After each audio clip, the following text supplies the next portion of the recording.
আমরা সবাই এতদিনে এস টাইপ অফ ওয়েভটা হয় ফ্রন্ট সাইডে, সেটা আমরা শিখে গেছি, তাই তো? তো আমরা যখন ব্রাইটকে রাইট সাইডটা করি খুব ইজিভাবে করি, বাট যখন আমরা লেফটটা করতে যাই তখন কি আমাদের একটু অসুবিধা হয় নাকি? তাহলে চলো দেখে নিই লেফটটা কেমনভাবে করবো।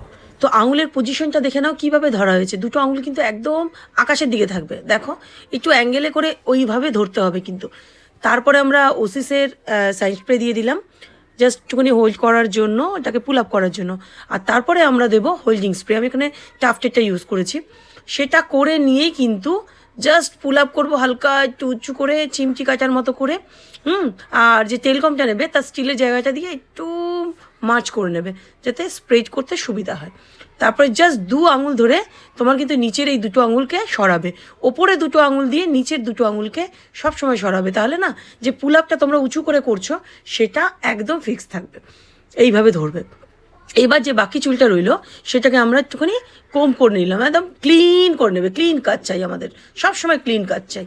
তো তারপরে এবার ওই উপরের জায়গাটা আমরা দেখো একটা 10 নম্বরের পিন দিয়ে হোল্ড করে দিয়েছি। আর এই বাকি যেটা আমাদের ব্যাক সাইড ছিল সেটাকে কিন্তু আমরা স্প্রেড করে নিচের দিকে নামিয়ে দেবো। একদম এই যে এই সাইডটা আমরা নিচের দিকে নামিয়ে দেবো, যেটা ব্যাকে ছিল ওটা এরম জাস্ট ফ্রন্টের দিকে নামিয়ে দেবো স্প্রে করে। তারপরে আমরা একটা 10 নম্বর ইউপিন দিয়ে হোল্ড করে দেবো। একদম ইজি হয়ে যাবে। আই থিঙ্ক তোমরা ব্যাপারটা বুঝতে পেরেছো। তো এইভাবে ইউপিন দিয়ে আমরা হোল্ড করে দেবো। যখন তুমি কিছুক্ষণ বাদে ইউপিনগুলো সরিয়ে দেবে না, যেহেতু আমাদের হোল্ডিং স্প্রে করা আছে, ওরা অ্যাজ ইউজুয়াল যেমন করেছিল ঠিক তেমনই থাকবে। তো তোমাদের এই ফ্রন্ট সাইডের যে S type of pull up আছে কেমন লাগলো অবশ্যই কিন্তু জানিও, আর সঙ্গে থেকো।